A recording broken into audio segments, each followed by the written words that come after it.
Tonight on Joy News Prime, continues heavy rain in the northeast and upper east regions worsen, devastating caused by Bagre Dam spillage. 10 lives have been lost so far, with NADMO still unable to reach several communities cut off for days now.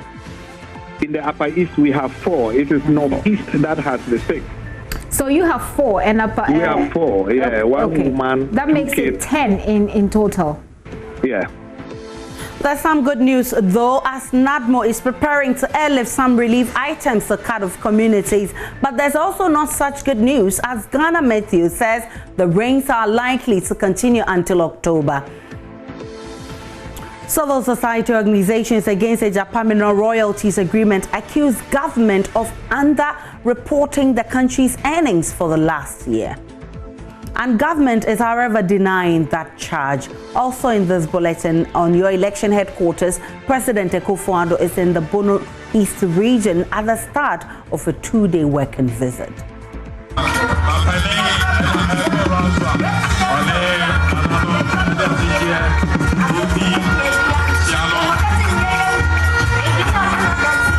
We'll bring you reactions to the promises contained in the NDC manifesto. Our leaders take us for a joke or something. They think Ghanaians just want free things and all that. But when you look at the situation on the ground, all these free things that you're promising us, it will come back to be a debt. Plus an exclusive interview with the running mate of the NDC's flag bearer, Professor Nana Jenopoko-Agyemang. Sensitive to young mothers, you know, young mothers who are working and who need support. Also, Vice President Baumia, who is touring the Upper West region, has handed over a fully furnished house to an 82-year-old cured leper who had been abandoned by her family. And in business, Accra Mall tenants over increase in rent charges and quotation in dollars. And we are suffering. We are employing about 2,000, close to 2,000 people. And all our staff are going to be going home if we are not helped. St. Thomas Aquinas School indicate their preparedness to take on any of the schools in this year's National Science and Maths Quiz after a good showing in their first contest on Tuesday. My name is Aisha Ibrahim. The news comes to you live from our studios in Kukumlemle here in Accra on your digital terrestrial TV, because we're free to air on DSTV channel 421 and Go TV channel 144. Many thanks for choosing us. Let's begin with the devastating effect of the Bagre Dam spillage, which is worsening in the upper east and northeast regions. The floods caused by the spillage of the Bagre Dam have been aggravated by heavy rains for several days, which we know has now claimed 10 lives in the 2 regions. Farms have also been submerged and farm produce destroyed. For the very latest, we're joined by Northeast correspondent Elias Otanko. We'll try and get him shortly, but let's go to the Upper East region where Albert Story is our man there. Albert, what else can you tell us about the effects of the spillage and the rain? Yes, Aisha. So as we speak, NADMO has officially communicated that 4 people have now lost their lives in the Upper East region.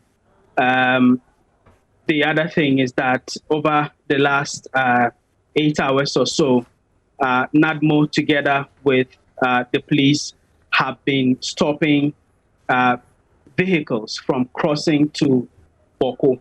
That is the area around Kobori in the Boko West district. This is mainly because the bridge there is flooded. Now, this is the first time in all these years that we have experienced floods in the Upper East region that we've actually seen the White Volta overflow, go over the river and flood the road. So it's a very, very serious situation. And passengers there we have spoken to, were just concerned because they were returning home, some of them from Kumasi, when their vehicle was stopped by the police and prevented from, driving through the water because they didn't want people to endanger their lives. Now, this evening, we have also been to Sombrongo area. This is in the Bolgatanga municipality, in a community called Anatim. at least we can report that at least 40 people are now displaced from 3 households, and they are seeking shelter in an uncompleted building. One of them is an uncompleted fuel station. The other one is a school.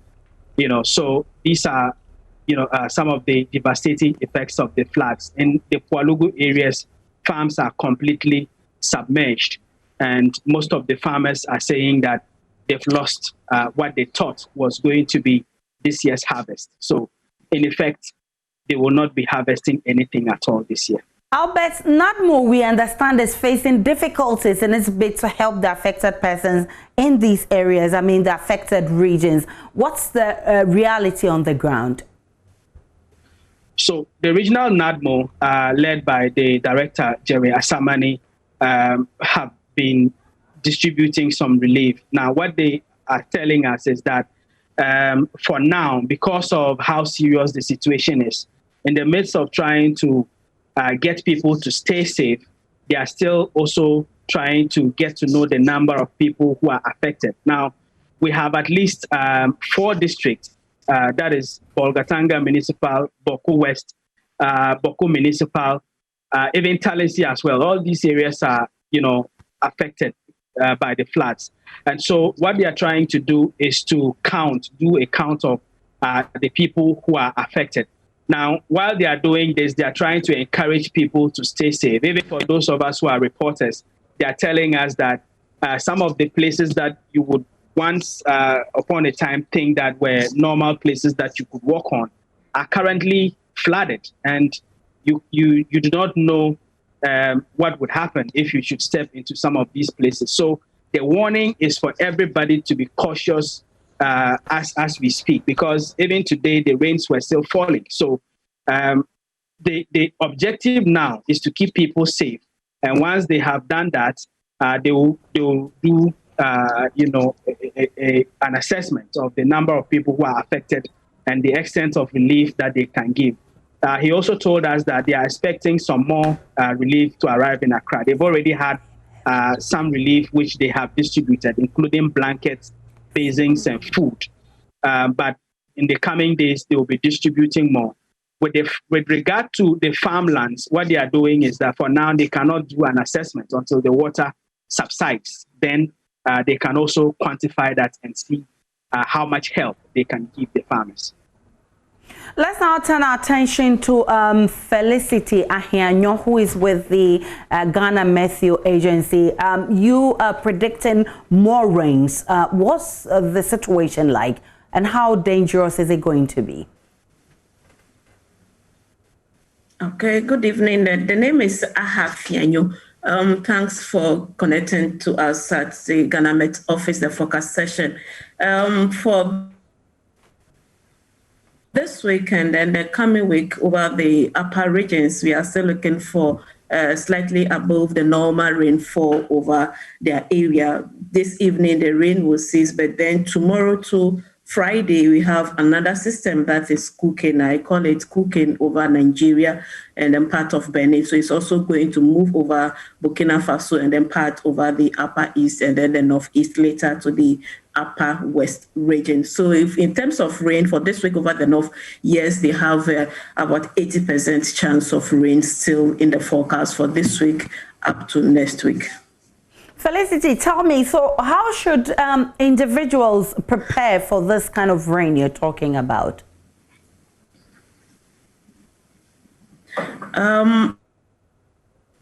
I think they're supposed to all find ourselves in the situation. So the best thing for them to do now is to heed to advice from NADMO and every other organizations that are concerned. From GMET, still we have rain in the forecast for them.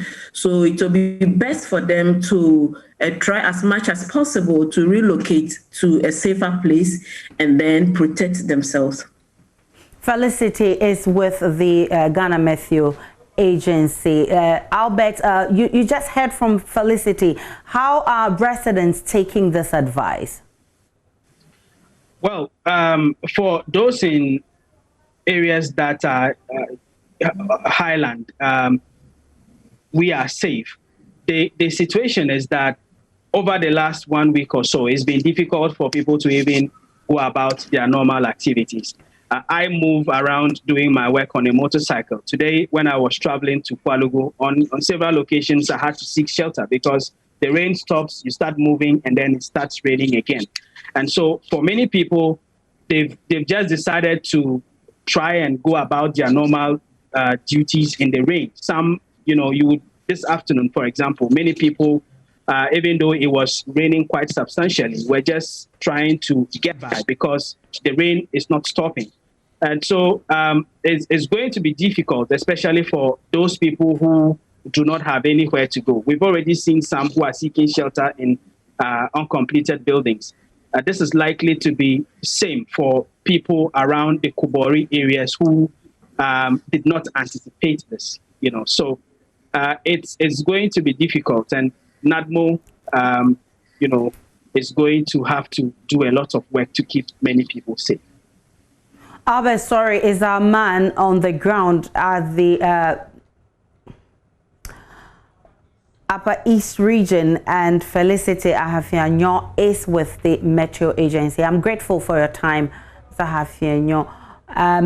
The majority in Parliament has denied claims by civil society groups that government is massaging figures on Ghana's annual gold royalties in an attempt to justify the Japa deal. At a media briefing in Accra on Tuesday, the CSOs accused government of underreporting the country's earnings from gold and reducing information on the deal as communicated to them. The CSOs claim government had told them in a meeting Ghana's gold royalties last year was $123 million when the actual figure is $200 million. Dr. Steve Mantea, who speaks for the 22 CSOs, says the development is bad for the country.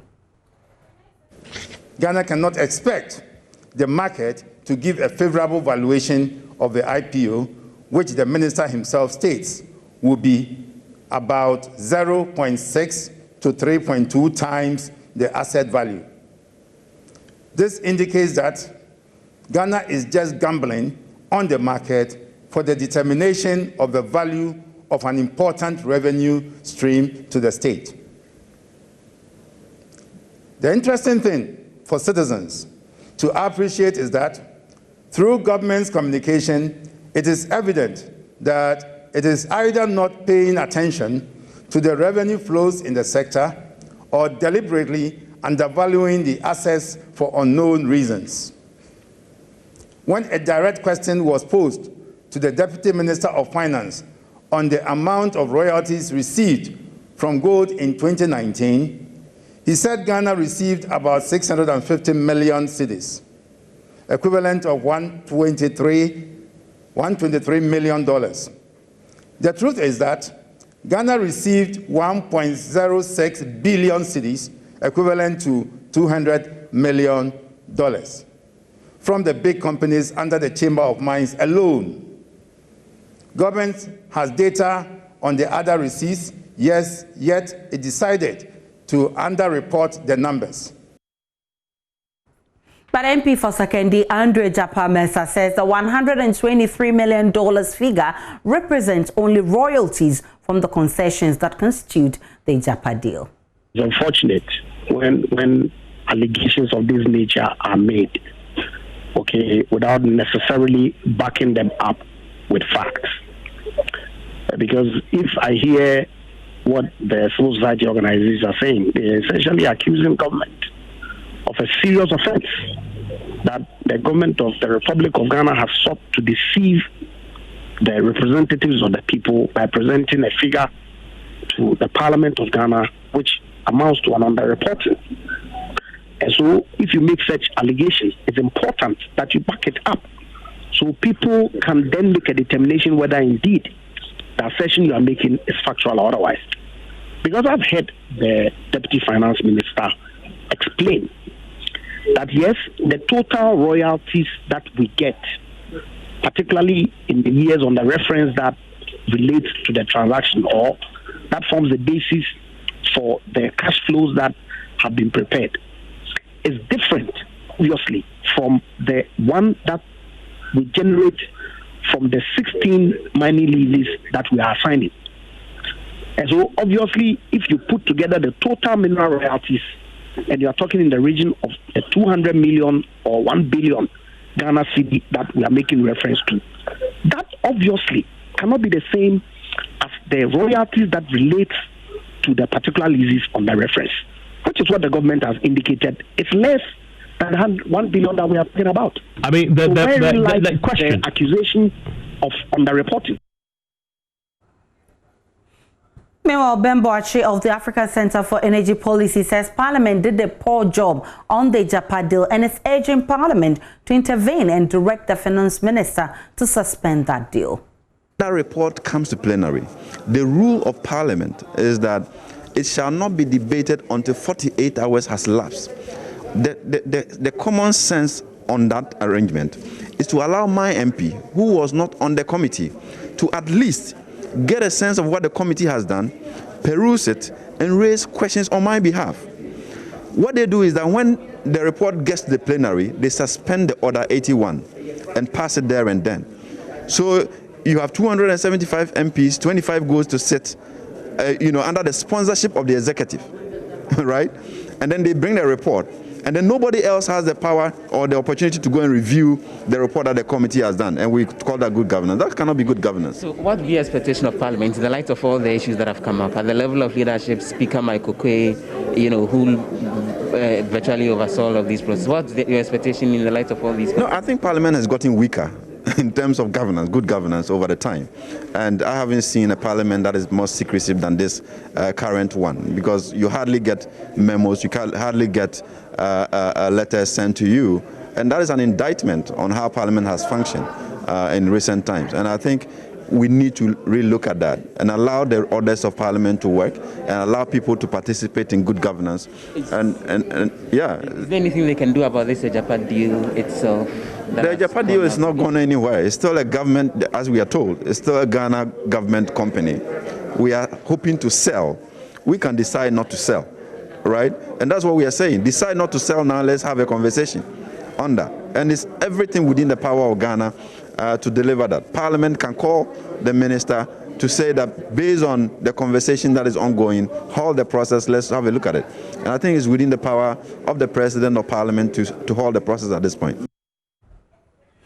The West African Examination Council has described as fake the integrated science paper that was widely circulated on social media, but what it describes as a rogue website a day before the paper was taken by WASI candidates across the country. The examination body has also refuted claims that this year's exams is the most compromised in recent history, with an assurance that quality control measures will be rolled out to ensure fairness and maintain the body's hard-earned integrity. Addressing a news conference at its headquarters in Accra Tuesday afternoon, head of National Office of the Examination Body, Wendy Andilamte, insulated WAEC from leakages of exams questions, saying WAEC does not circulate APO.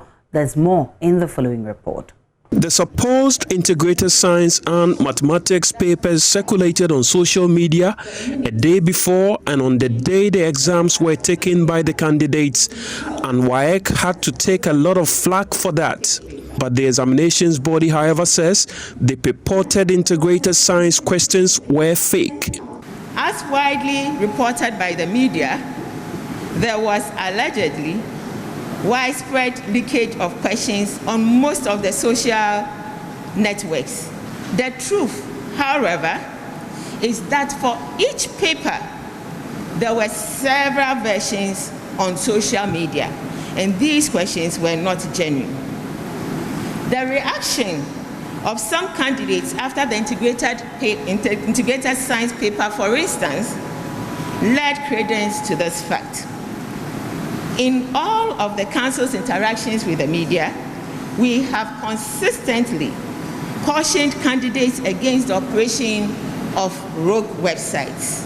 Sadly, apart from the circulation of fake questions on social media, these rogue websites and WhatsApp groups also claim to alter results for candidates.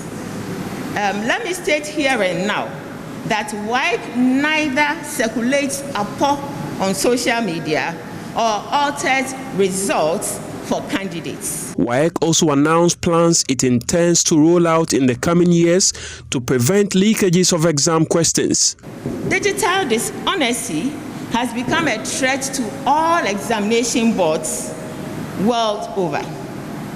In fact, some countries such as Algeria, Ethiopia, Iraq, etc., have taken the extreme decision to shut down internet during examination as a drastic measure to curb examination fraud. I think for a country to go that way, it means that they have tried everything and it is not working. The Council has engaged the security agencies, that's the National Security, the BNI, the CID, Cybercrime Unit, and provided them with a list of names and numbers of these rogue websites and WhatsApp groups which have been operating. According to WAEC, some arrests have been made in connection with the confusion, assault, and vandalism that characterized the just-ended WASI. It is meanwhile appealing to the general public to help maintain the integrity of the exams.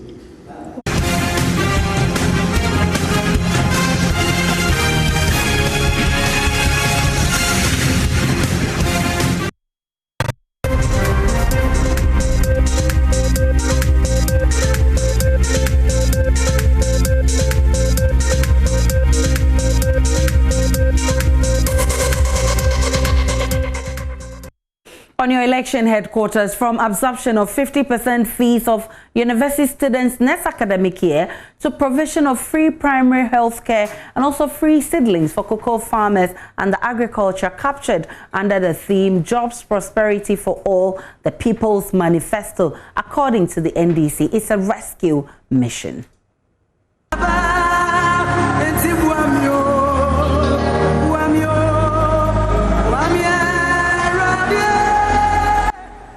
Mr. Mahama was joined by his running mate, Professor Nana Jane Opoku-Agyeman, and a host of other top party brains to highlight portions of the manifesto.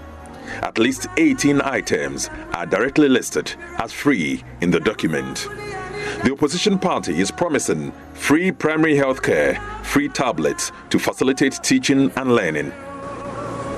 We also recognize that many inequities that virtual learning during this pandemic has laid bare.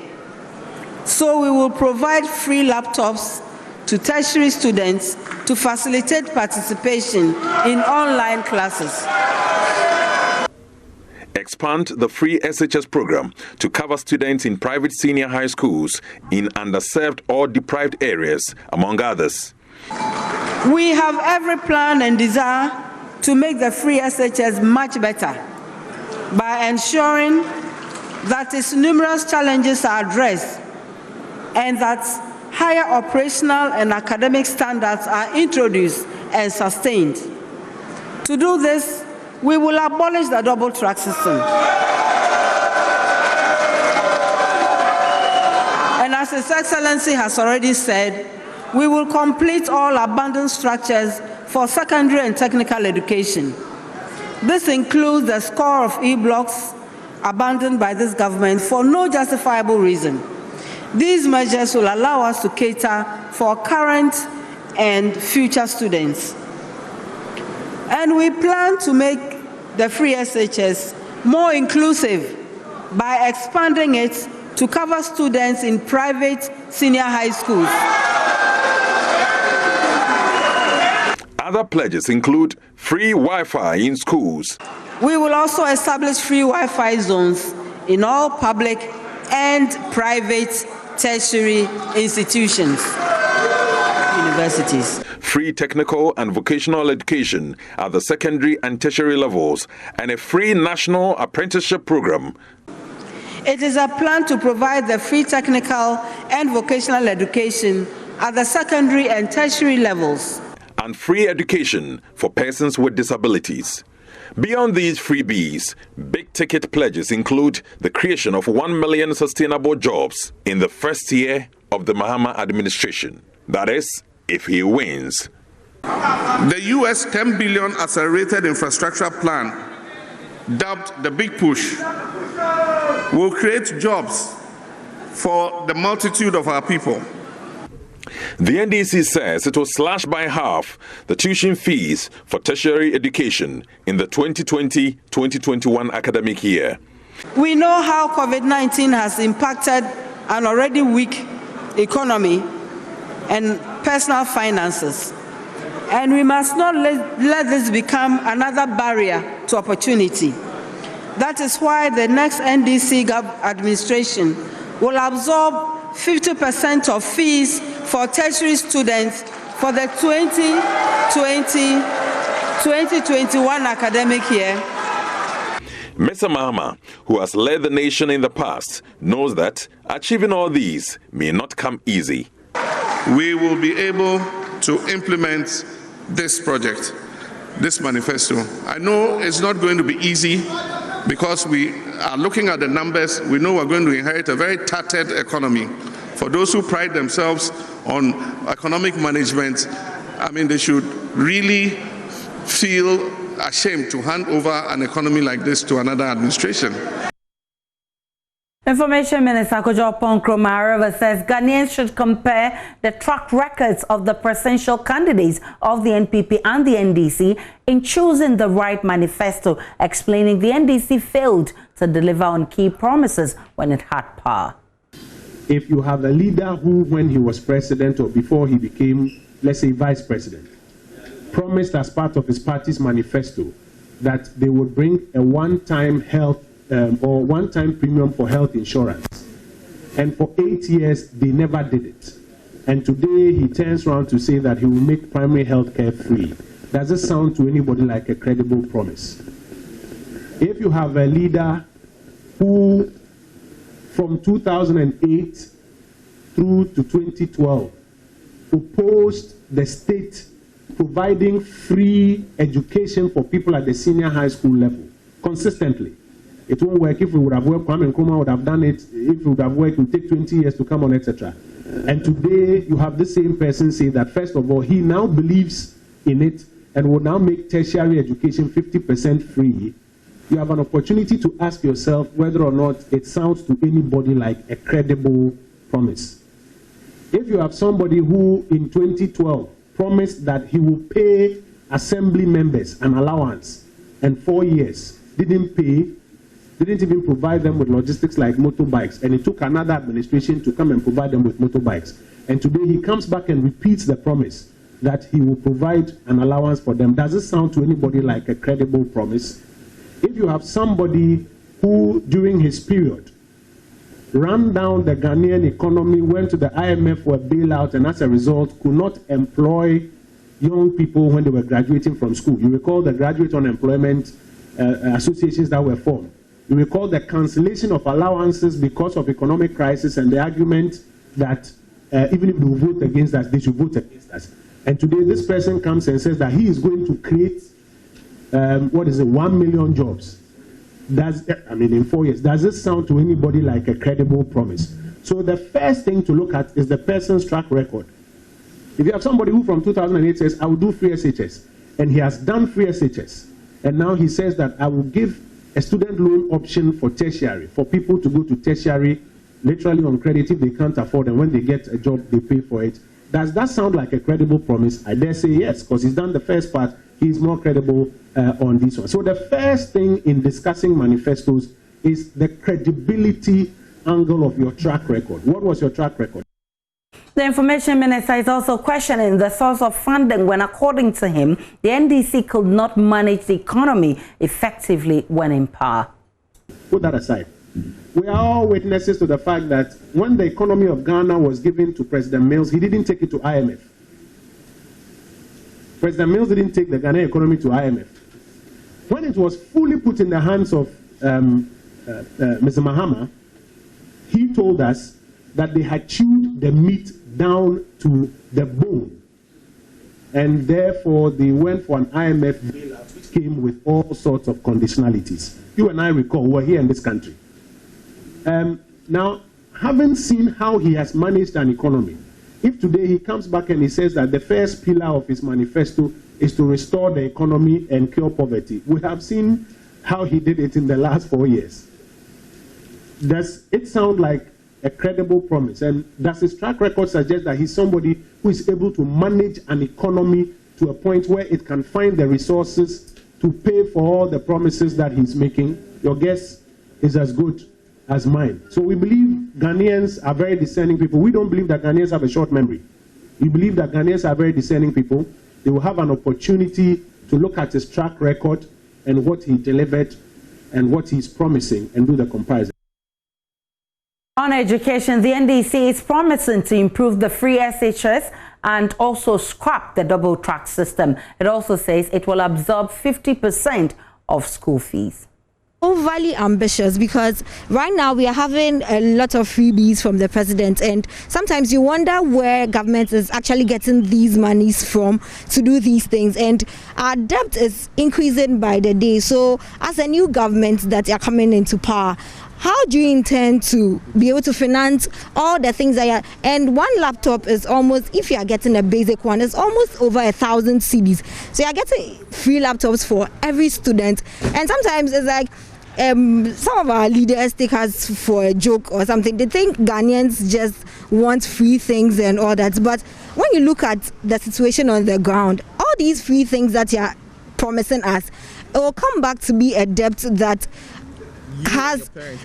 would have to pay, and it's affecting every single person. So I think that promising now policies in Ghana has moved from development driven to a race of who can be a populist party in the country. We've not been able to solve the number of staff deficits in the various public universities, and we are looking at cutting off 50% of the fees of students. Well, if this is an attempt to buy off parent, then definitely this is going to work, because with the impact of COVID-19, we've realized that most market women, especially who cater for their children, single mothers, have been hit hard by this COVID-19, and the government stimulus packages does not include directly these people. And so for a candidate aspiring to be a president, giving you such a promise, this is very huge for parents who have their wards in tertiary institution or final year students in SHS who would eventually enter the university. This is a big good news for them. And so you look at the proposed things they want to do, and then it tells you that they are trying to appeal to the masses, and so that's what they've done. Now with respect to the 50%, absorbing the 50% of fees, on the face value, you may think it's good. I mean, for the normal, the market woman, or the average Ghanaian. But I don't think the country is in the financial position to be making some of these promises. Being the receiving end of such a policy, this is good news for me and my parents and my home. I'm giving that if I'm paying, let's say 1,600 a year, I'm going to be paying somewhere less than 800 Ghana cedis. So for my parents, it may come as some form of relief to them. But looking at it the larger space, I cannot be selfish in such a time. As also come in this bulletin, Dr. Mamadou Baumia, who is touring the Upper West region, has handed over a fully furnished house to an 82-year-old cured leper who had been abandoned by her family. In business, Accra Mall tenants agitate over increase in rent charges and quotation in dollars.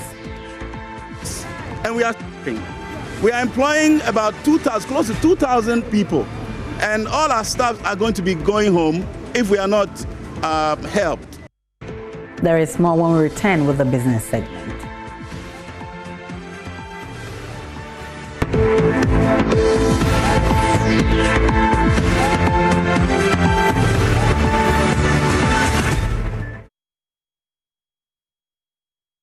And welcome to business here on Joy News Prime. Now, the Registered Tenants Association of Ghana of Accra Mall is accusing management of the mall of quoting rent charges in dollars, a practice outlawed by the Bank of Ghana. The association is also unhappy about rent charges they describe as exorbitant and which is affecting their sales negatively. Nicholas Brown has more in this report. In a press conference held at the forecourt of the Accra Mall, the president of the association, Reverend J.B. Dankwa, called on management of the mall to reduce the excessive rent charges. He also appealed to government to come to their aid. We cannot pay our bills. They charge us in dollars, and we are suffering. We are employing about 2,000, close to 2,000 people, and all our staff are going to be going home if we are not helped in this regard. So we are petitioning the government to help us, to come to our aid. We pay in dollars whilst we sell in cedis. And I believe that is against the law. Our toilets are not fixed, and our landlords don't even hear us when we petition. When you petition them to come to your aid, that's when they send threatening messages to ask you to either pay or you exit. And that will not help the economy. Mr. Dankwa further indicated that the poor treatment by the management of the Accra Mall, including inadequate compensation, is negatively affecting their businesses. And if government does not come to their rescue, their businesses will go down the drain. Now, it has really drained the businesses in the malls. Every shop is suffering. Every business, every, should I say, brand here is suffering because the rent is just too much. Okay, and so we are suffering here, and that's... Tenants at the mall also could not hide their displeasure for what they described as unfair treatment meted out to them by management of the hall. Customers come, they pay in cedis. Actually, we sell in cedis. So why do you want us to pay rent in dollars? Do you understand? So you increasing our rent too. We don't sell, especially during this COVID era. And you are increasing the rent monthly. How are we going to pay our rent? The tenants are also calling for a reduction in rent charges with appropriate compensation as COVID-19 impacts negatively on their business. Reporting for Joy Business, Nicholas Brown.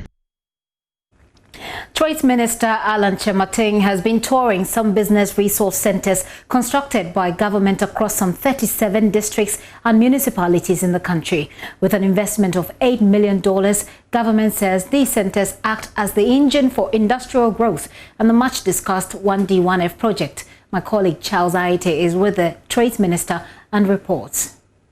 Now, this business resource center is part of 37 other resource centers across the country established in August. The Trade Minister Alan Kyerematen has been detailing the impact of these centers across the country on job creation and entrepreneurship in the country. According to him, government plans to decentralize business support systems in the country to give room for rural folks here at Agona and other parts of the country to access basic business needs to expand their industries. In rice farming, in dairy production, in cassava processing. But you have a focal point to mobilize expertise from all over the country. So every business resource center has a pool of consultants with specialization in different fields that you can call upon to support the beneficiaries or clients who come to your center. So that is the beauty of this whole concept.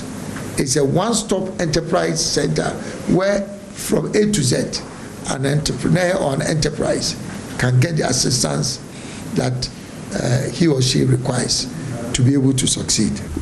This initiative falls in line with the Rural Enterprise Program that seeks to provide the needed assistance for rural folks to boost their entrepreneurship drive and create more jobs. We've been interacting with the National Director on what exactly this means for rural enterprises moving forward.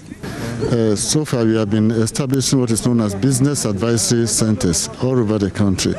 And these are focused on production of micro and small enterprise activities, training, skills training and others.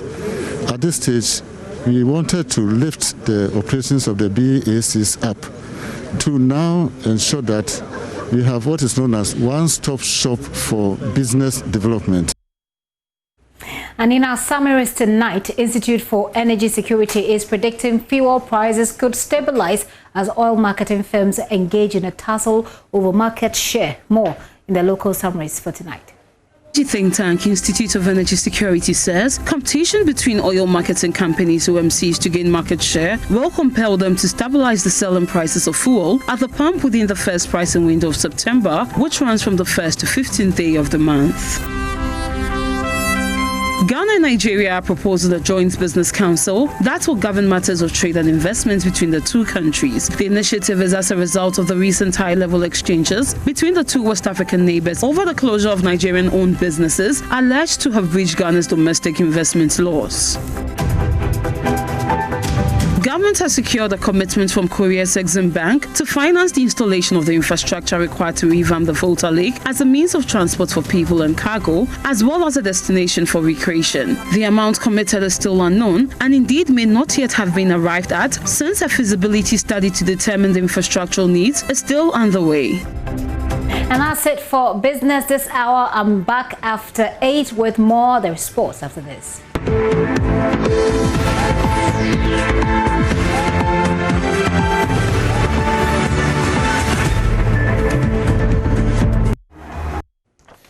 Thanks for staying with us on Joy News Prime. Gary L. Smith here. And 24 hours ago by this time, I couldn't be here because the National Democratic Congress were having their manifesto launch. And of course, there they have promised, or they have promised, a facelift for sports infrastructure if voted into power in the December 2020 elections. Now, John Dramani Mahama, who is the flag bearer, has promised to wrap up the construction of the new Dubiasi Sports Stadium. He's also promised to upgrade the Winneba Sports College into a state-of-the-art sports university with campuses across the country, and also to build sports recreational facilities and in every community, in every district. We'll establish a sports development fund, and we'll develop a comprehensive national sports policy to outline the vision and strategies for sports development in Ghana. We'll revive and invest in inter-school and colleges games in order to develop talent. For companies that invest in sports, we will facilitate tax exemption and tax relief regimes to motivate private sponsorship and promotion of sports.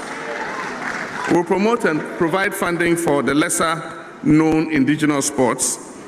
We'll ensure the successful hosting and organization of the 13th Africa Games to be hosted in Ghana in September 2023. We will continue and complete the new Dubiasi Sports Stadium, and we'll establish sports stadia and other recreational facilities in communities and in all the districts. Now, this is an interesting one. We'll use the Sports Development Fund to assist the sports associations to provide and improve remuneration and welfare of local sportsmen and women.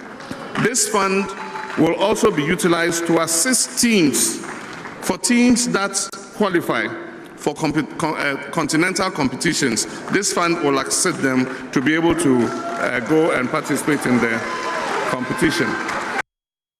In the next part of Prime, we'll be showing you comments from you about whether his promises are enough to make you give him your vote this December. Moving on, President of the Ghana Football Association, Keto Kraku, is optimistic that the return of football will not be from ground zero, as they have learnt the rudiments required to organize the FA's competitions.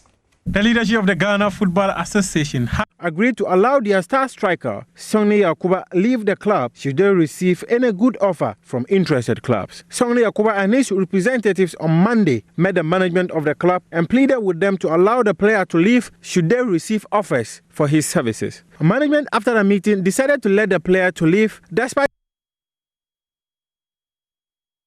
meeting some of the requests made by Sonny Yakuba and his manager.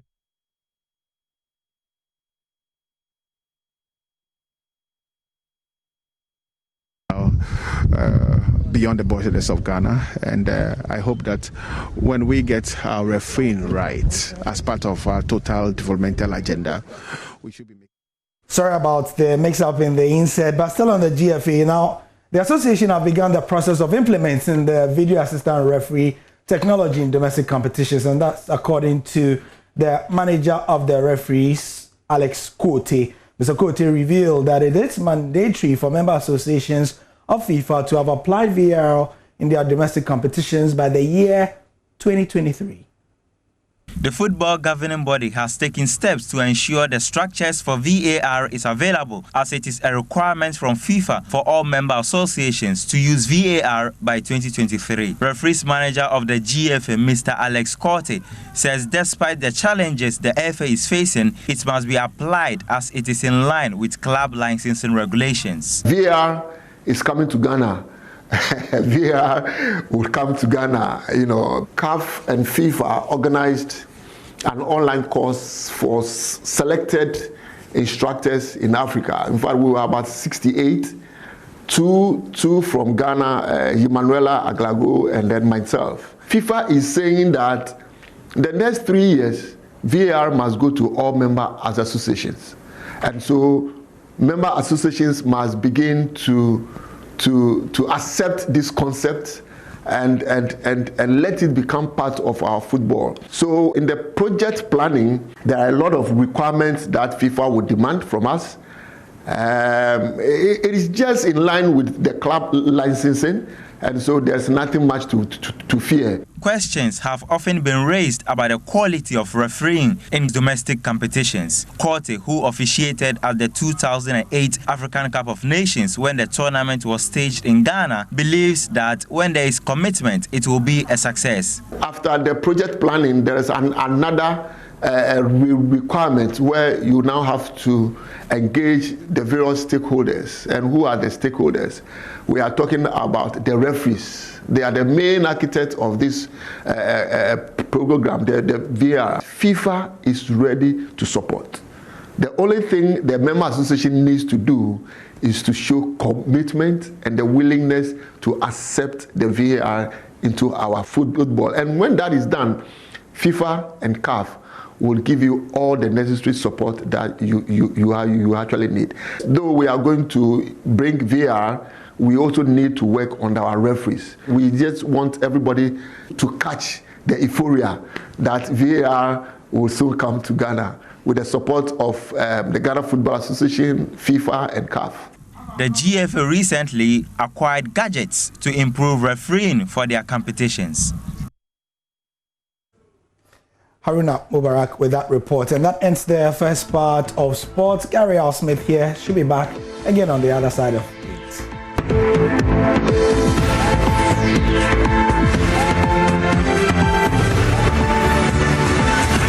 It's time now for showbiz. Becky is not here. She's left me alone over here. But spokesperson on creative arts with regards to the NDC's election 2020 manifesto, Rex Tilma, has given a general overview of the People's Manifesto launched by the NDC Monday. Rex Tilma says this manifesto is a good one, addressing all the concerns of the creative arts sector, starting with the creation of a separate ministry for the arts.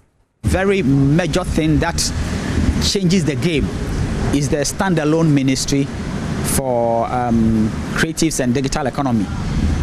This is to say the creative economy is going to be decoupled from the Ministry of Tourism so that it becomes a standalone ministry that will take care of the creative industry. I mean, when people talk about creative industry in Ghana, we think it's only music and film. No, it is very big. You're talking about fashion, you're talking about writing, you're talking about painting, you're talking about photography, you're talking about sculpture, you're talking about textiles, software development, plant breeding, weaving. It's a whole lot. Now, Rex Tilma says they have plans to make these promises achievable. I mean, all these things, the manifesto committee thought about all these things. I mean, our finance team is a crack team. We know our debt ratio to GDP, that we know that we've, as a country, we've overborrowed. So our finance team, they are sharp people, and they've thought out plans to be able to raise funding to do all these things. Then most importantly, you see, we are in COVID. Yeah. COVID has taught us that we have to be self-reliance. So everything that our manifesto is talking about is to first, it's centered on job creation and centered on empowering Ghanaians to own the controlling heights of our economy. So our manifesto is saying that there's a policy in it they call big push, and it's for infrastructure development and everything. And then it is clear that all people who are going to work within this policy must be Ghanaian registered companies in Ghana, people who pay taxes to Ghana. So it is Ghanaian contractors. So everything that we're doing in relation to the creative arts is the same. We are going to empower our filmmakers, our fashion, our musicians, our sculptors, or whatever, so as to be able to create products that will sell to Ghanaians and also export. And that'll be it for Showbiz. That'll be it for those of you watching on Joy Prime. The news continues on Joy News.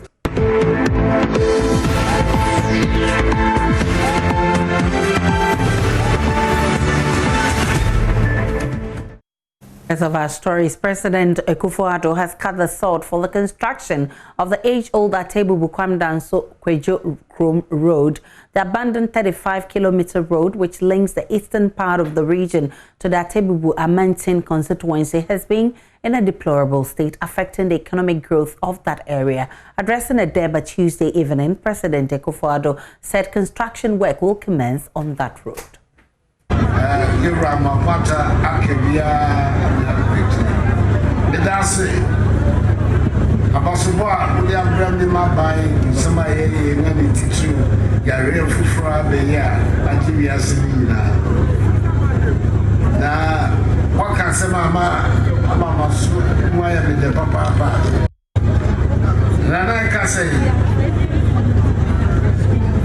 Okaza sama teacher Yano and issue and said a Minister for Sanitation and Water Resources.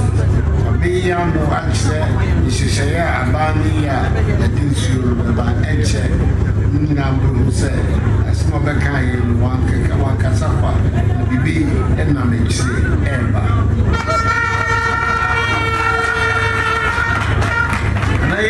New regions, you can say about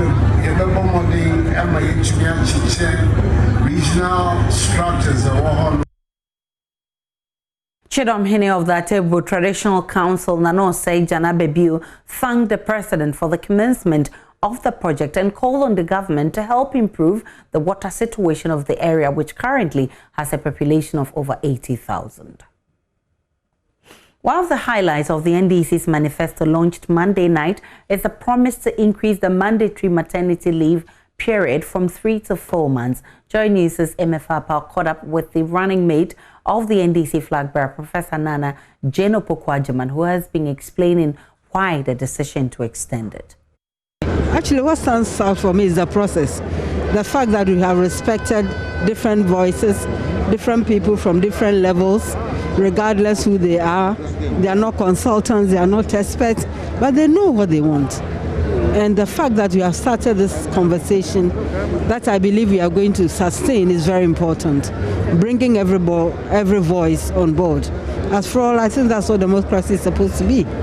Would we say that you are behind the extension of maternity leave, for instance, from 3 months to 4 months when it comes to what we've seen so far? That we are behind? No, in terms of pushing maternity leave, the proposal to make maternity leave 4 months instead of 3 months. Yeah, and then also just being sensitive to young mothers.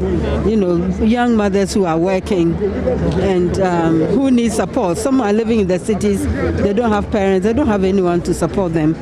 And because of that, people even pile up their leave for 2 years. It means they are working without help, without rest. And it cannot be good for their health.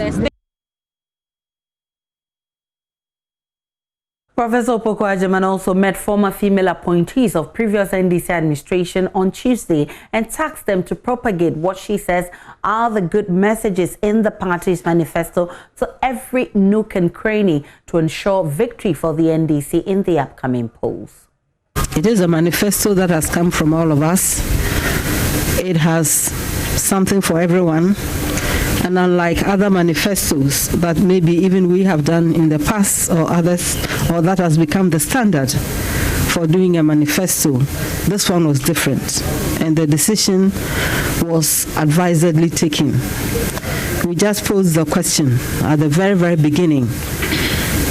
Who do you do a manifesto for? For whose sake are you doing this?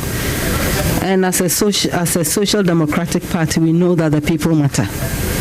So if you are taking this big step, then you need to ask yourself, where are they in this whole process?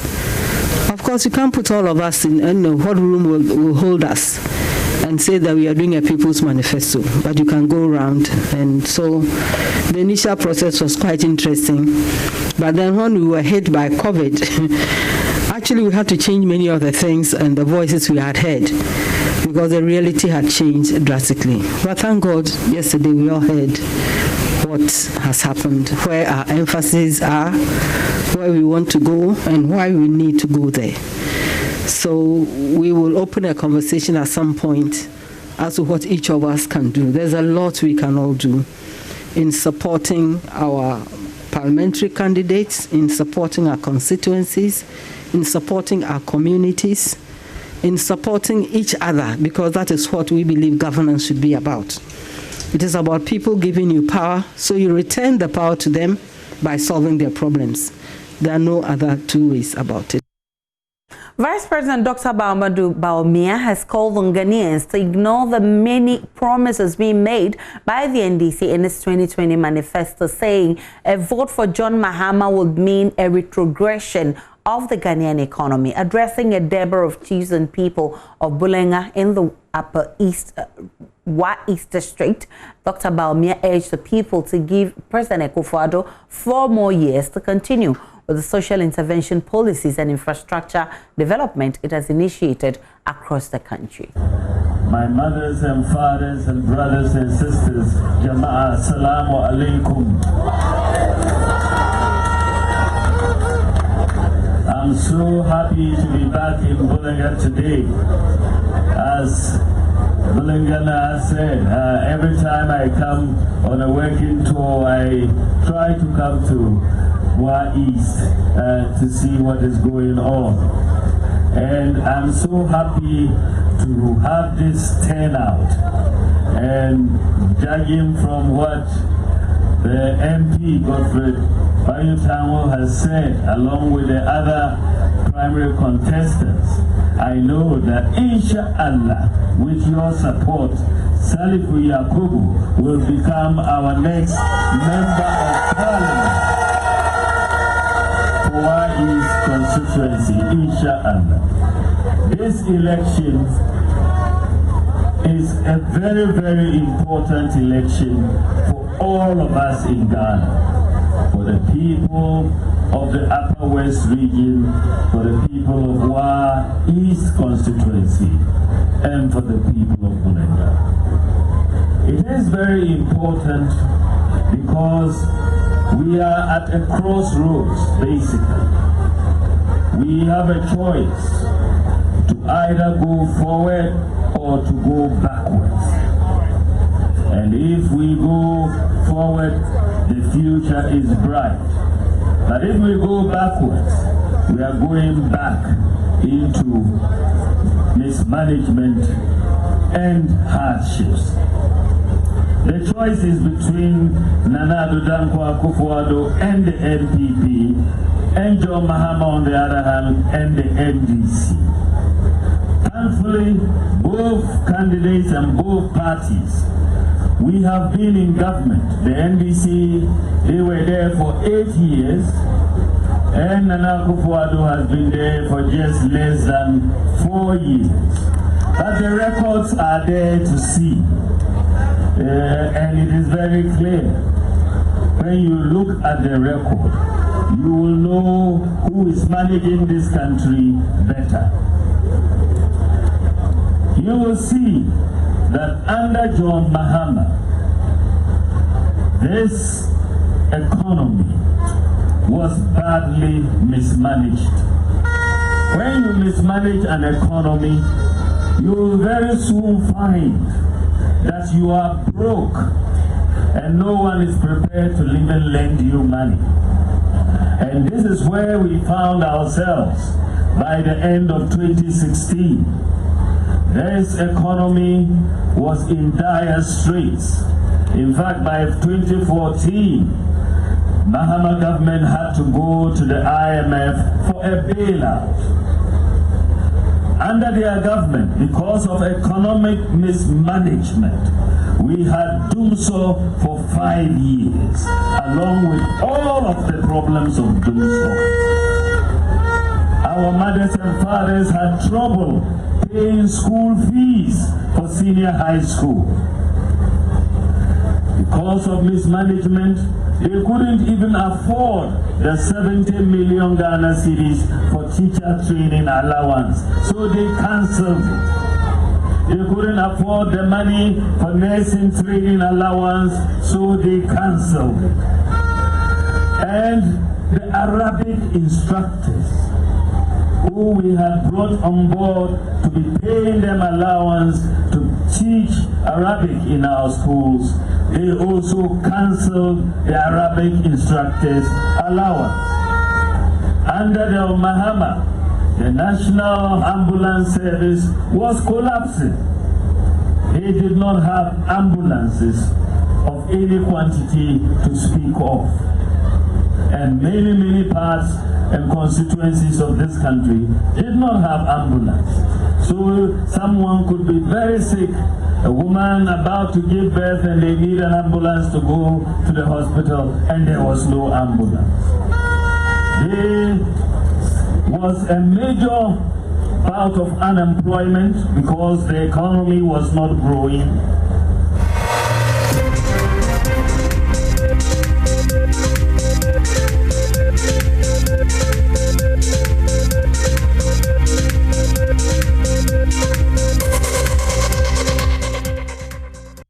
Away from your election headquarters, I was rejected and others thought I would have eaten grass.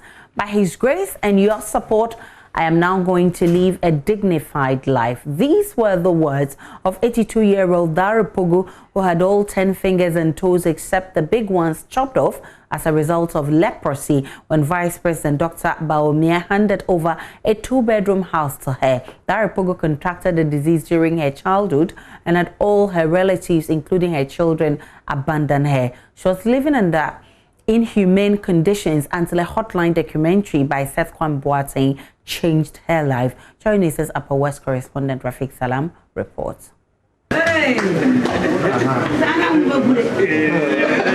She has not entered any competition and won an award. Neither has she won any lottery. It is the price of good and impactful journalism. Join with Seth Kwame Boateng in a hotline documentary titled Withered Skins, highlighted the squalid and dehumanizing conditions she has been living under at an outlandish Motoro community. Dare Pogu contracted leprosy at an early age and as a result had all 10 fingers and toes except the big ones chopped off. Vice President Dr. Mahmoud Bawumia was touched when he watched the documentary and directed Upper West Regional Minister Dr. Hafiz bin Sali to donate some food items and 2,000 Ghana cedis for her upkeep, and secondly, construct a modest house for her. Construction of the 2-bedroom house, hall, and other ancillary facilities took off immediately after the donation, and within 7 weeks, the house was ready for the octogenarian to live her once loved, jaded, death-trap mud-built structure that will not even pass for pen for animals in peri-urban areas.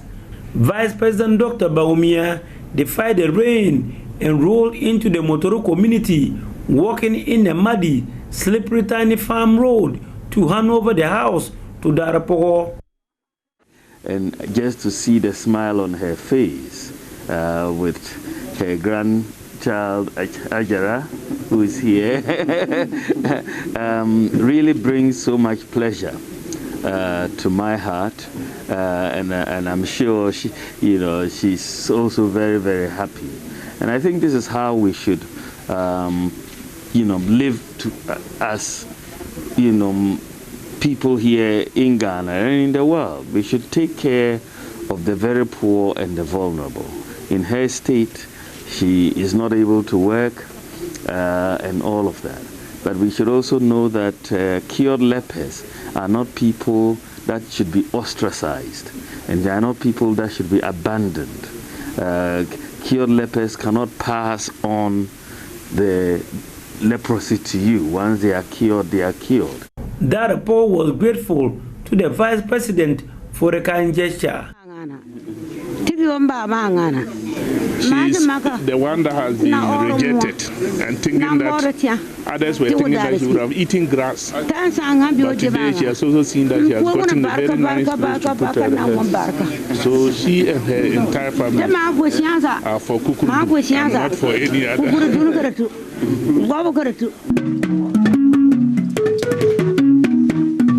A debate was later held in honor of the Vice President, where the community members tabled the challenges they are facing.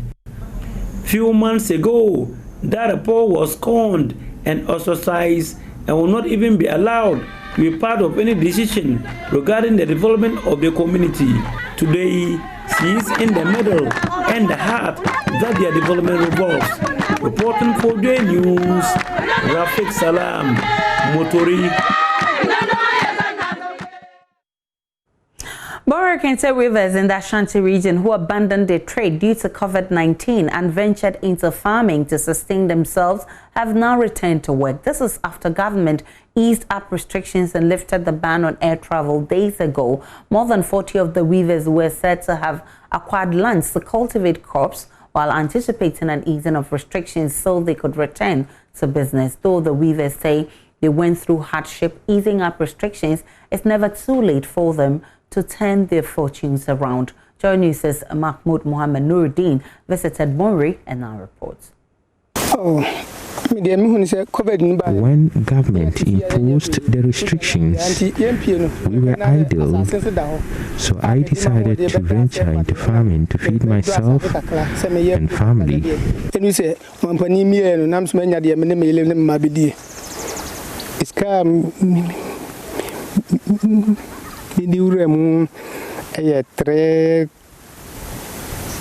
I have invested 3,000 Ghana cedis into the farming.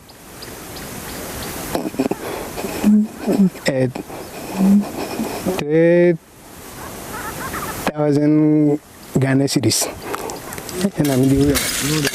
The impact of COVID-19 on Kente weaving compelled 44-year-old Fripong said and 50-year-old Kweku Boachi to venture into farming. I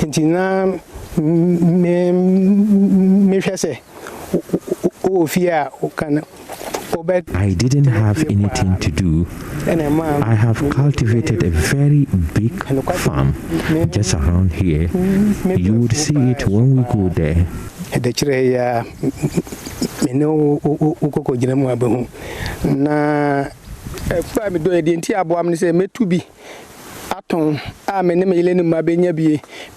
The farm has helped me. I cultivated portion for sale, family consumption and friends in need. I have invested about 1,000 Ghana cedis and projecting well over 2,500 worth of returns. I bought a sack of ginger at 250 cedis, therefore 2 sacks will give me 20 bags.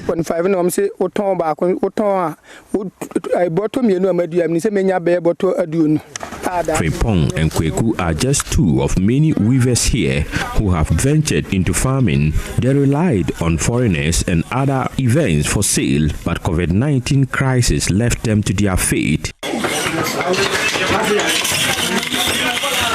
This was how the situation looked like a few weeks ago. The place was empty and nobody came to buy kente due to the restrictions. Kente is generally patronized by foreigners, and for the purposes of events, the ban on events and the closure of our borders make Kente business one of the worst hit by COVID-19. But today, life is gradually returning to normalcy. Fripong, Boachi and their colleagues have returned fully to work after government eased up restriction on air travel.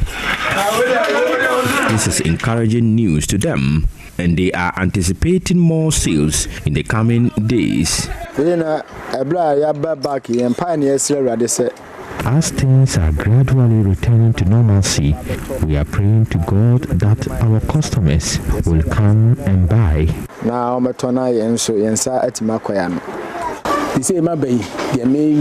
hoping that the outbreak will be completely over and our businesses will flourish once more.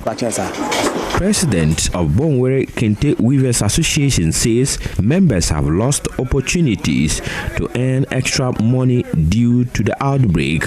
Amofa Stephen says they are now impoverished like never before. The price of Kente has also been reduced.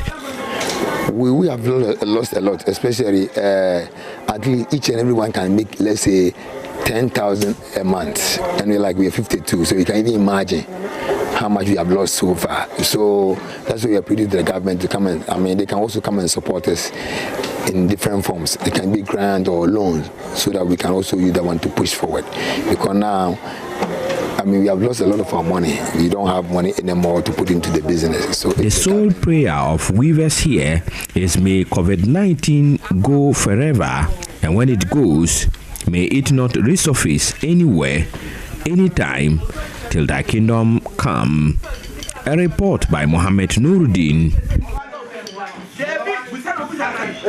The Ghana Health Service says it will soon start a polio vaccination exercise across the country. This follows concerns that many countries are beginning to record cases of the disease despite a recent declaration by the Africa Regional Certification Commission that many communities are polio-free. National Manager of the Extended Program on Immunization, Dr. Kwame Amponsa, says the vaccination program, which starts on Thursday, will be targeting children under 5 years. Nicholas Ekoyamwa has more in the following report. Ghana was certified polio-free in 2007, and immediately after that certification, it recorded some imported cases in 2008. Then, in 2015, Ghana was again certified polio-free. The Ghana Health Service says, although Africa has been declared polio-free, it will carry out an immunization exercise for children in some 8 regions across the country, including the Volta region, Ashanti, and the Greater Accra regions. National Manager of the Extended Program on Immunization at the Ghana Health Service, Dr. Kwame Amponsa Echiano, says the vaccination program, which starts on Thursday, will be targeting children under 5. Just last month, on the 25th of August, Africa was certified wild polio free. That does not mean that polio has disappeared. It is still around, because one polio case anywhere is a polio case everywhere. As part of the outbreak response, we've done a lot of polio campaigns, but we need to complete that. So come Thursday to Sunday, which is 10th to 13th September, we're doing a polio campaign for children under 5 years in 8 selected regions. The other regions have been covered. So Upper West, Western, Northwestern, Central, Greater Accra, Ashanti, Eastern, and Volta are the ones that are going to take part. All 179 districts within these selected regions are part. Dr. Kwame Amponsa Achiano also says between 2019 and now, Ghana has recorded 31 new polio cases. We had, to date, have recorded 31 cases. We had 19 last year and 12 this year, from January to... In fact, the last case was detected on the 9th of March this year. So those are the cases we've had. But because of the interventions, between March and now, we haven't recorded any cases. But that doesn't mean that it is gone. We need to make sure that we have stopped it and we've nipped it in the bud. That is why we are doing this exercise. And so we will employ upon you to give the correct information to caregivers, encourage them to take part in the exercise, because together we will achieve polio eradication.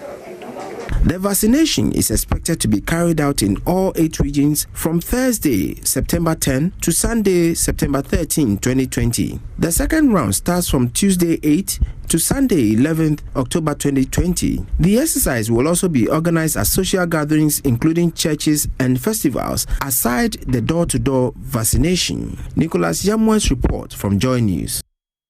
Contestants of the St. Thomas Aquinas Senior High School say they are ready for any opponent as they move on to the elimination stage of the ongoing National Science and Maths quiz. The 2 representatives from the school at cantonments here in Accra proved too strong for their opponents, St. Mary's SHS and Ganata SHS, and won with a 35-point margin. Maxwell Agbagba has details of the contest. Aquinas, St. Aquinas, victory to come lead us.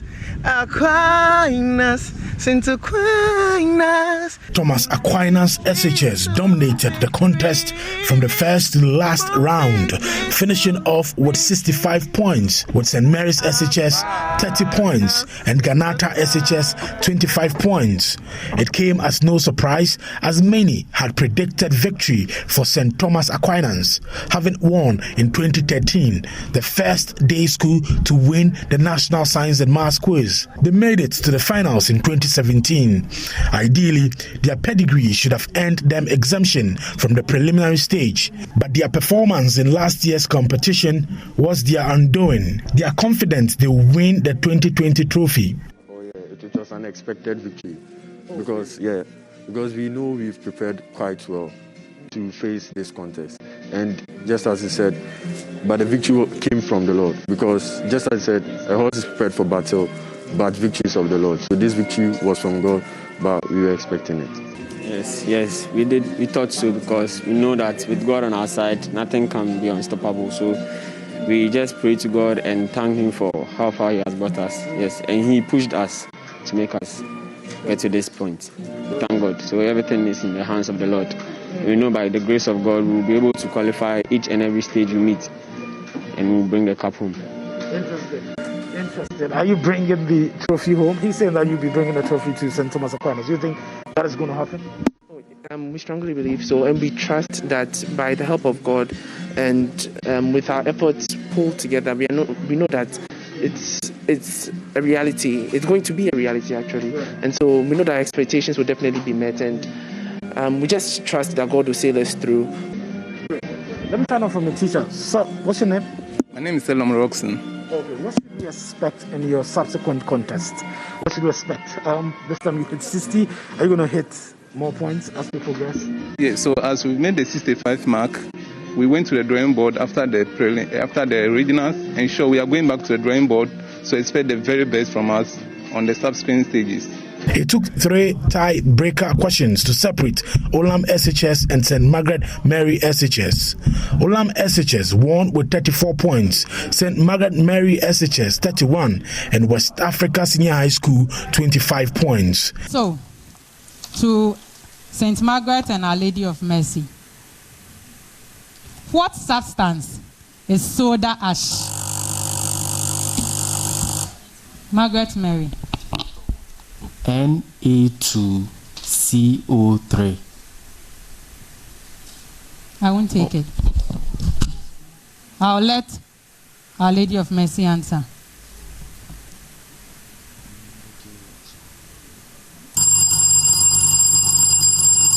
Yes. NaOH.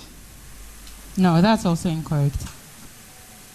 Which metals are usually found in ordinary brass? St. Margaret Mary. So we have copper and tin. That is correct.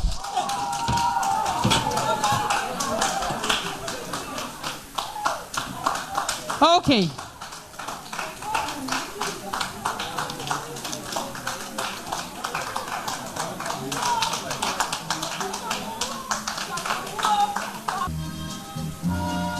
St. Margaret Mary, repeat your answer for the benefit. They are praying now. Repeat your answer for the benefit of. What did you say? Your answer? Copper and tin. Copper and? No. Thank you very much for drawing my attention. Thank you. Come again. Yeah, answer. Copper and zinc. Copper and? Zinc. That is correct. So let's go. Find the equation of the tangent to the curve y equals 9 on x at the point on the curve where x equals 3.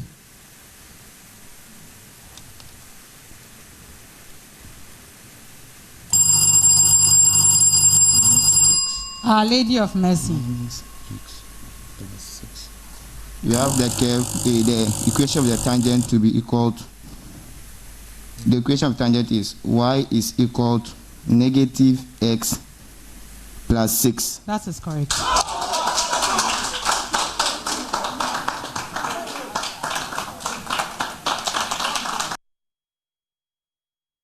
We take a break on Joy News Prime. We'll return with more.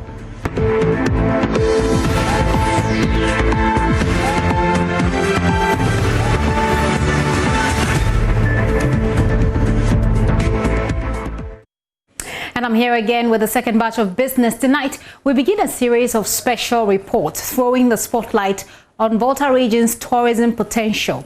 Fred Duho assesses the impact of COVID-19 pandemic on the sector and measures being taken by stakeholders to bounce back. According to the Ministry of Tourism and Culture, the tourism industry has contributed about 5.7% to Ghana's GDP.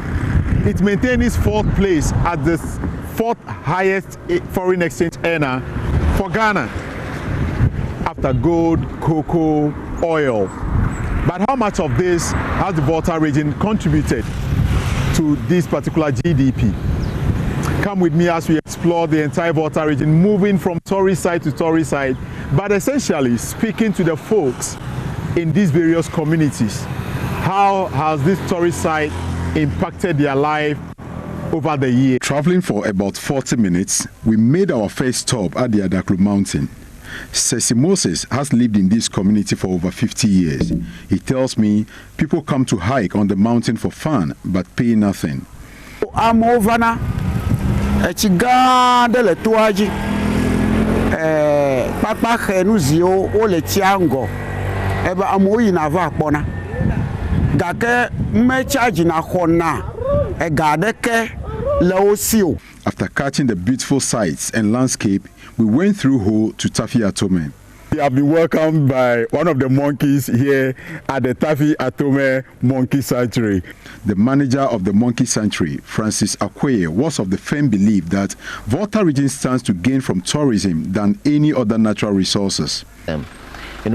Volta region has gotten, the best the best natural attractions, potentials that we can turn into tourism.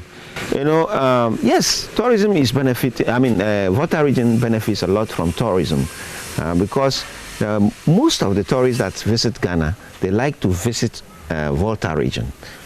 We should target cleanliness, and when we target cleanliness, after targeting cleanliness, then they look at the potentials in each area so that they will gather them together and then start to sell the place out.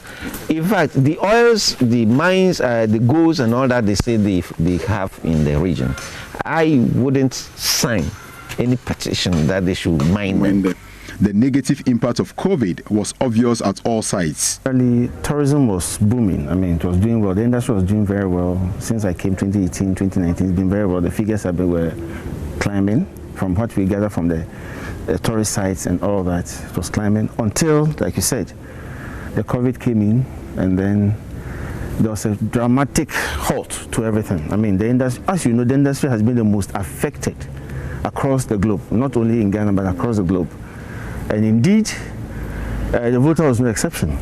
So, in fact, lots of them, virtually almost all the sites closed down. The Volta Regional Director of the Ghana Tourism Authority, Alexander Nketia, who superintends over the industry, was optimistic as restrictions ease. We are trying to enhance the capacity of the various tourist sites and also of the industry as a whole, because you can say the industry is growing. We used to have about 197 tourist facilities. Now we have almost 300. So you can see the shoot from where we are from 197 to about 300. After touring almost 3 places earlier in the day, we are finally at the waterfalls. Surprisingly, a number of cars are parked here. Looks like business activity is bouncing back after the impact of COVID-19. Some cars I can see boldly written on them KNUST, indicating that they are coming from Kumasi. The managers of the Vli waterfalls say their numbers are gradually picking up. Emmanuel Kojo Blokpo is the senior tour guide. We tell them that this is the highest waterfall in West Africa, and there are a lot of things to see. Even going there alone, you cross over 9 bridges to get there. Then when you get to the top, we have a lot of fruit-eating bats, or straw-colored bats. So, very interesting. And when it's 3 o'clock, as the sun goes down, you see the rainbow also coming up. And people, some of them get scared, but we call the attention that it is only nature. From March, there about the COVID setting. Yep. But 2029, you can share with us. How much came in as some sort of revenue? 2019 there, yeah. In fact, I cannot be very precise. But estimatedly. But I can tell you one thing for sure, that during the 2 years period, we were able to crop in the old currency about, say, 3 billion cedis. He called on government to turn attention to the abandoned tourist village, which has become a haven for churches. If you look back here, there's a very big tourist village started by Madam Hawa Yakubu.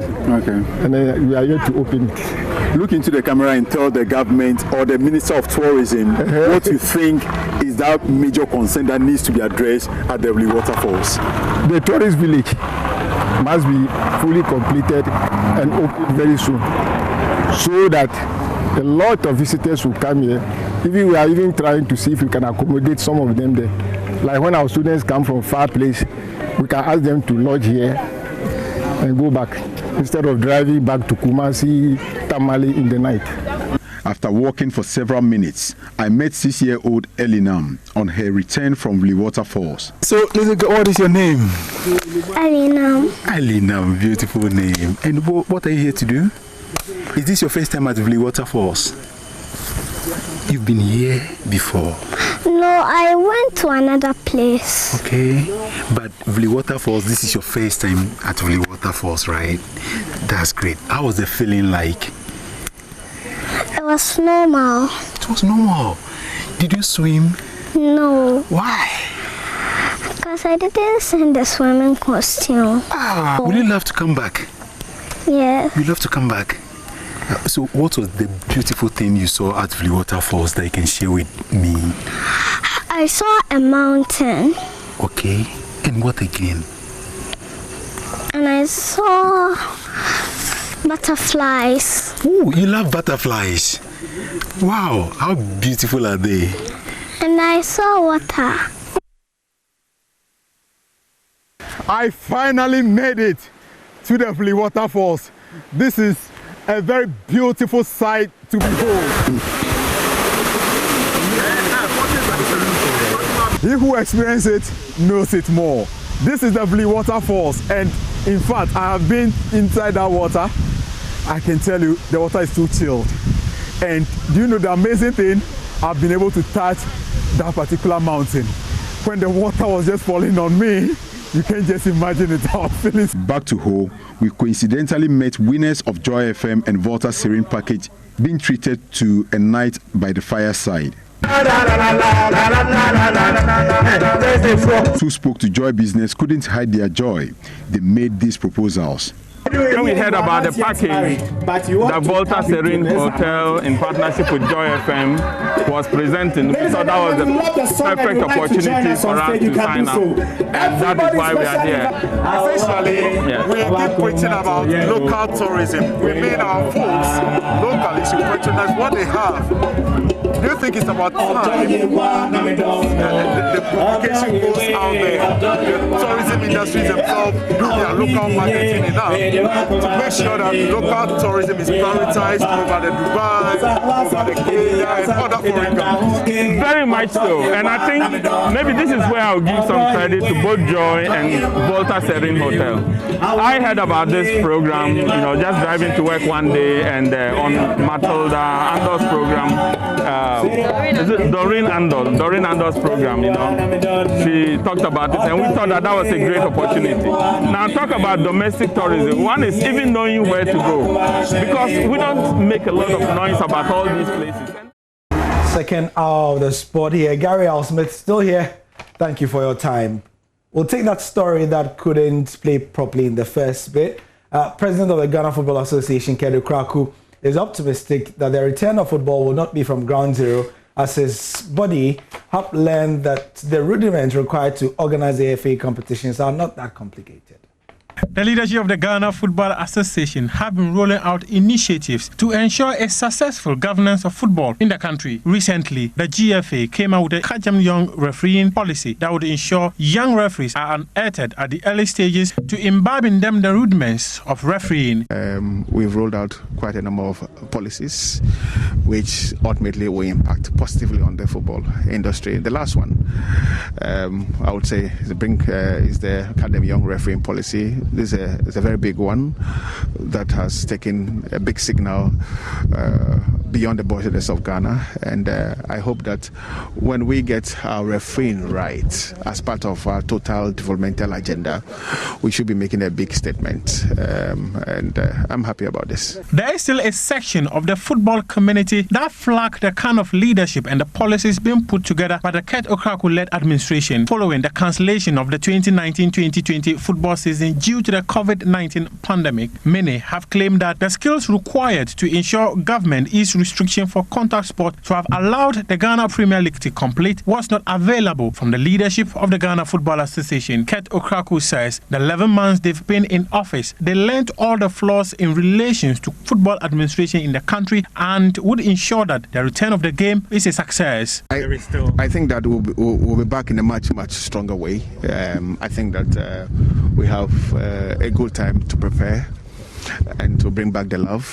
I think that as we speak now, like I said at the Congress grounds, we know more than we knew in the early part of our tenure, for which reason we are better placed to deliver a good footballing product or products to the general public. Okay, I know everybody is expectant. The general public are expectant. Corporate Ghana is expectant.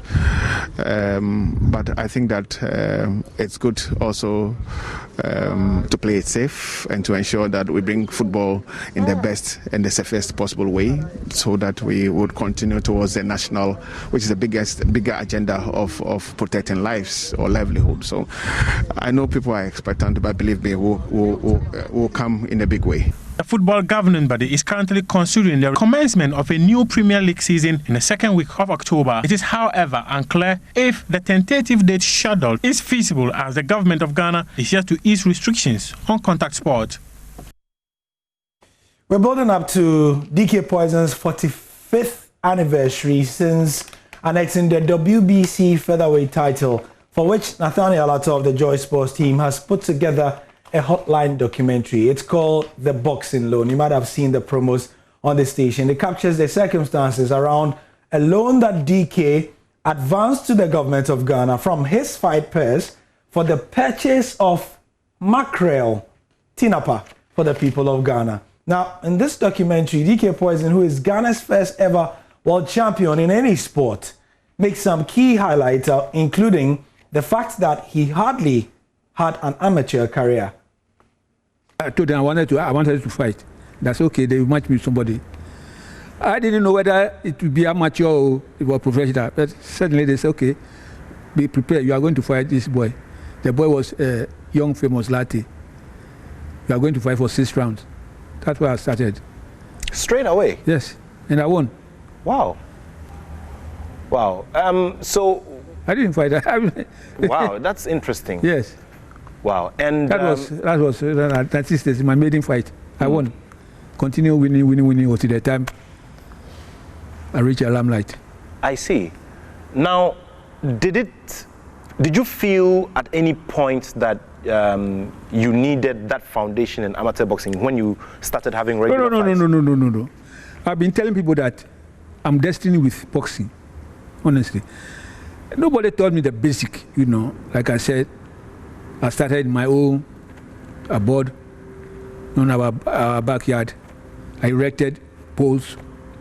I went and bought the soldiers, the bag that they carry. And I stuffed with short and yeah. That's where I started it. So nobody taught you how to fight? Yeah, so I have a friend, when I started, family business, family say, you are educated fellow, and you want to indulge in, how do you call it, this vagabond's business, that word. You attend to them, so instead of to go and find some collar job, big job to do. So there was this thing between us, so I have to leave the house. I see. So I left the house and went and lived as a friend. Okay. And you were certain, you were certain that boxing was what you chose and what you wanted to do. Yes. So when I went and stayed with a friend.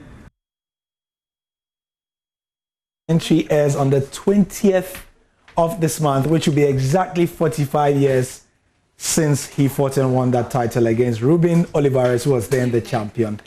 Gary Al Smith here, thank you very much for your time on the sport. Let's keep the conversation going. And tomorrow, we have more in a very special build-up from the Joy Sports team to the European football season. Thank you.